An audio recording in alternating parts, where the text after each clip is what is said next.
Hello students, मैं मनीष भार्गव। कक्षा 12वीं फिजिक्स के इस वीडियो में आज हम बात करेंगे किरचॉफ के नियम, लॉज ऑफ किरचॉफ और व्हीटस्टोन ब्रिज, व्हीटस्टोन सेतु के सिद्धांत की। जो वैज्ञानिक किरचॉफ रहे, उन्होंने जटिल विद्युत परिपथ है उनका अध्ययन करने के लिए कुछ नियमों को बनाया, जिसके आधार पर हम जटिल परिपथों को आसानी से सरलतापूर्वक हल कर सकते हैं, उनकी गणना कर सकते हैं। तो सबसे पहले जो नियम दिया था, इन्होंने दो नियम दिए।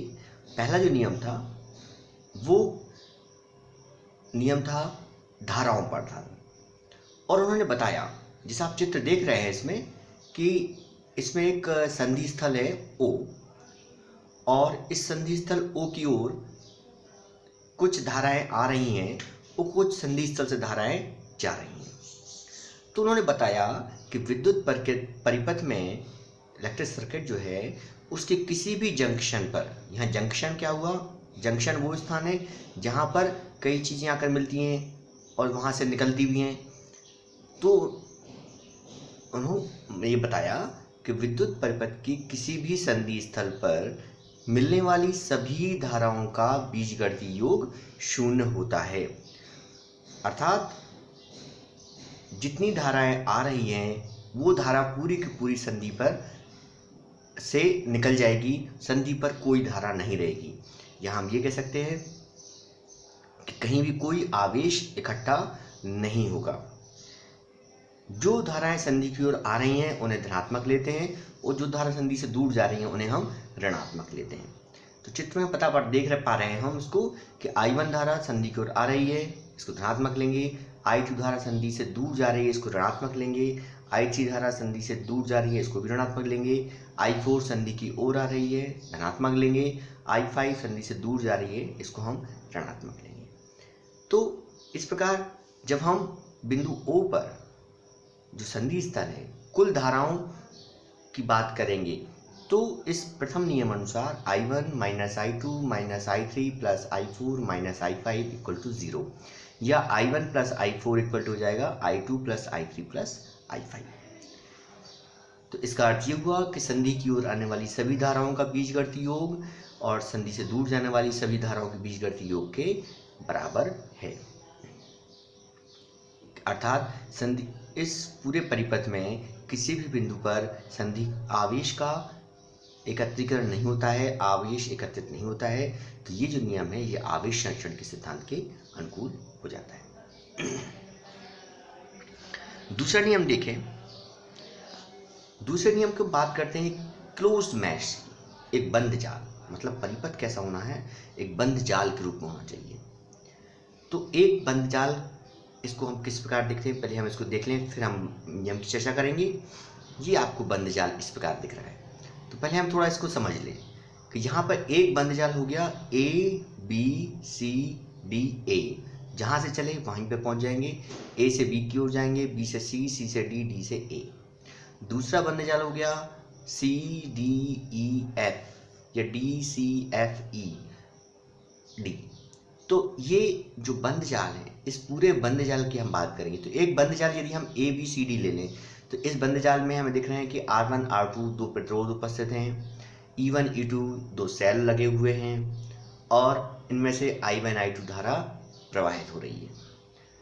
तो इसी बंद जाल से संबंधित उन्होंने नियम दिया कि एक, अब चलिए हम इसको बात करें नियम को। किस विद्युत परिपथ के बंद जाल के विभिन्न भागों में प्रवाहित होने वाली विद्युत धाराओं एवं संगत प्रतिरोधों का गुणनफल का बीजगणितीय योग उस जाल में उपस्थित कुल विद्युत वाहक बलों के बीजगणितीय योग के बराबर होता है। तो सीधा सा अर्थ ये है कि यदि एक बंद जाल ले लें, जैसे ABCD हमने बंद जाल लिया हुआ है, तो इस बंद जाल में कौन कौन सी धारा प्रवाहित हो रही हैं और उसमें कौन कौन से प्रतिरोध लगे हैं। तो संगत प्रतिरोधों का गुणनफल, जैसे प्रतिरोध R1 में से I1 धारा बह रही है तो I1 R1 हो जाएगा, और I2 धारा प्रतिरोध R2 से बह रही है तो I2 प्लस I2 R2 हो जाएगा, और उन दोनों का योगफल मतलब दोनों का जोड़, मतलब I1 R1 plus I2 R2 किसके बराबर होता है कि उस जाल में उपस्थित कुल विद्युत वाहक बलों के बीजगणितीय योग। जैसे उस पहले जाल में ABCD में 2 सेल लगे हुए थे जिनका विद्युत वाहक बल E1 और E2 था, तो उनके योगफल के बराबर होगा बीजगणितीय योग। अब यहाँ पर हम ये देखेंगे आगे कि कब धनात्मक लेना है और कब हमें ऋणात्मक लेना है। जैसे इस चित्र में, इसमें हम पहले बात कर लेंगे, यदि परिपथ एक पूरा चक्कर लगा धारा की दिशा में लगाते हैं, जो बंद जाल की दिशा ले रहे हैं, तो यदि धारा की दिशा में चल रहे हैं तो धारा को धनात्मक लेंगे, और ये धारा के विपरीत जा रहे हैं तो हम ऋणात्मक लेंगे धारा को। इसी प्रकार यदि सेल के अंदर हम ऋण इलेक्ट्रोड से धन इलेक्ट्रोड की ओर जाएं तो विद्युत वाहक बल को धनात्मक लेंगे, और यदि हम धन इलेक्ट्रोड से ऋण इलेक्ट्रोड की ओर जाएंगे तो हम ई को ऋणात्मक देंगे। चलिए हम देखते हैं, दोनों जालों की बात करते हैं। एक बंद जाल ABCD है, तो ABCD और CDEF 2 बंद जाल हैं। अब पहले बंद जाल में हम A से B पर जा रहे हैं, तो A से B पर जाने पर धारा जो है जा रही है B से A की ओर, और हम जब A से B पर जाएंगे तो हम धन ध्रुव से ऋण की ओर जाएंगे, तो यहाँ पर E1 भी ऋणात्मक हो जाएगा, और जब हम B से C के बाद C से D पर जाएंगे तो हम धारा की दिशा में जाएंगे तो E2 धनात्मक हो जाएगा और I2 भी धनात्मक होगा। तो इस स्थिति को हम, यदि हम चिन्ह बदल दें तो हमें क्या मिल जाएगा, I1 R1 पहली ब्रांच में जो प्रतिरोध धारा है I1 R1 और माइनस I2 R2 बराबर किसके हो जाएगा, E1 माइनस E2। ये पहले इसके लिए हो जाएगा। दूसरे बंद जाल में हम बात करेंगे, दूसरा बंद जाल CDEF, C से D की ओर जा रहे हैं, धारा भी C से D की ओर जा रही है, और सेल में भी हम ऋण इलेक्ट्रोड से धन इलेक्ट्रोड की ओर जा रहे हैं। इस स्थिति में जो EF में है प्रतिरोध R3, यहाँ कोई विद्युत वाहक बल नहीं है, लेकिन कुल धारा कितनी हो गई है, I1 प्लस I2।